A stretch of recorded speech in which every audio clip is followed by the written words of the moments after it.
Donatello lahir sekitar tahun 1386 di kota Florence, Italia, sebuah tempat yang pada masa itu sedang berkembang menjadi pusat seni dan pemikiran Renaissance. Florence dipenuhi oleh seniman, pemahat, arsitek, dan pemikir yang mulai meninggalkan gaya abad pertengahan yang kaku, menuju gaya baru yang lebih manusiawi.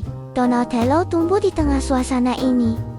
Meskipun ia berasal dari keluarga sederhana, sejak kecil, ia sudah memiliki kepekaan terhadap bentuk, wajah, dan ekspresi manusia di sekitarnya. Seolah-olah ia sudah melihat seni bahkan sebelum benar-benar memahaminya. Masa kecil Donatello tidak dipenuhi kemewahan atau pendidikan formal yang tinggi. Ia justru tumbuh dengan pengalaman hidup yang sederhana di lingkungan kota. Namun kesederhanaan ini justru membuatnya lebih peka terhadap realitas manusia.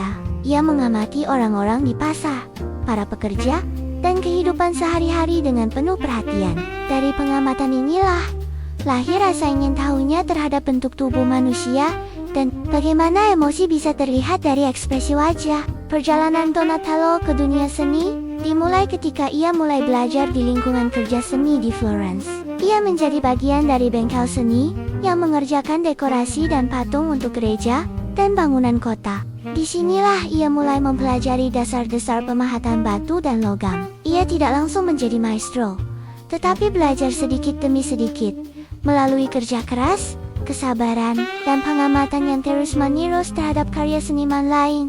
Salah satu momen penting dalam hidup Donatello adalah ketika ia bekerja dan belajar di bawah Lorenzo Ghiberti, seorang seniman terkenal yang membuat pintu perunggu baptistry, Florence. Salah satu momen penting dalam hidup Donatello adalah ketika ia bekerja dan belajar di bawah Lorenzo Ghiberti, seorang seniman terkenal yang membuat pintu perunggu baptistry, Florence. Selain para guru, Florence sendiri menjadi guru terbesar Donatello. Kota ini penuh dengan patung Romawi kuno, bangunan megah, dan karya seni religius. Ia sering mengamati patung-patung lama dan mencoba memahami bagaimana para seniman masa lalu menghidupkan batu menjadi sesuatu yang tampak bernapas.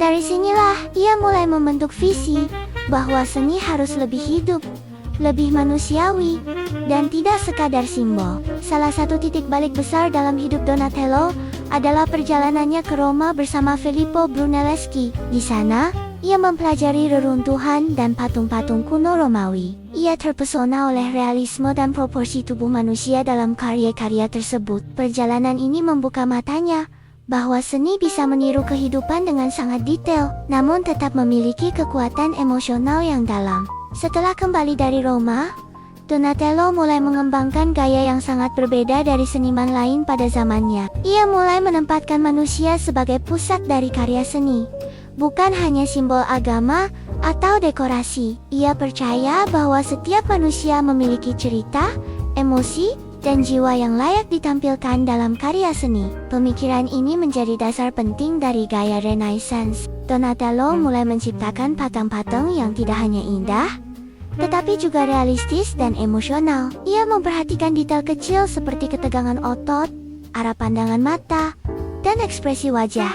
Karyanya terasa hidup, seolah-olah bisa berbicara kepada penonton. Hal ini sangat berbeda dari gaya gotik yang lebih kaku dan simbolis. Salah satu karya pentingnya adalah Saint George, sebuah patung pemuda pejuang yang berdiri dengan penuh keberanian. Karya ini menunjukkan bagaimana Donatello mampu menggambarkan karakter manusia bukan hanya dari bentuk luar, tetapi juga dari semangat dan psikologi di dalamnya. Karya ini membuat namanya mulai dikenal luas di Florence. Karya paling ikonik Donatello adalah David dari Perunggu. Patung ini menjadi revolusi besar dalam dunia seni, karena menggambarkan David bukan sebagai pahlawan besar yang kuat, tetapi sebagai pemuda-muda yang tenang setelah mengalahkan Goliat. Pose santai, ekspresi lembut, dan keberanian yang tenang membuat karya ini sangat berbeda dari tradisi sebelumnya. Ini menunjukkan bahwa kemenangan tidak selalu harus ditampilkan dengan kekuatan besar, tetapi juga dengan kecerdasan dan keyakinan.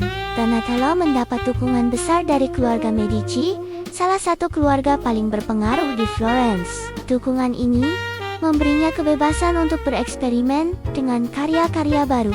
Ia menciptakan berbagai patung untuk istana, gereja, dan ruang publik yang menunjukkan perkembangan gaya dan keberaniannya dalam bereksperimen. Seiring bertambahnya usia, gaya Donatello menjadi semakin ekspresif dan dramatis. Ia tidak lagi hanya fokus pada keindahan, tetapi juga pada emosi yang lebih dalam, seperti penderitaan, ketakutan, dan kekuatan batin manusia. Karyanya mulai menunjukkan kedalaman psikologis yang belum pernah terlihat sebelumnya dalam seni patung Eropa. Salah satu karya besar lainnya adalah patung berkuda Gattamelata, yang menggambarkan seorang jenderal militer dengan penuh wibawa. Karya ini menjadi salah satu patung berkuda pertama yang dibuat pada masa Renaissance dan menunjukkan penguasaan Donatello terhadap bentuk manusia dalam skala besar. Patung ini menjadi simbol kekuatan dan kehormatan. Di masa tuanya, Donatello mulai mengalami penurunan kesehatan.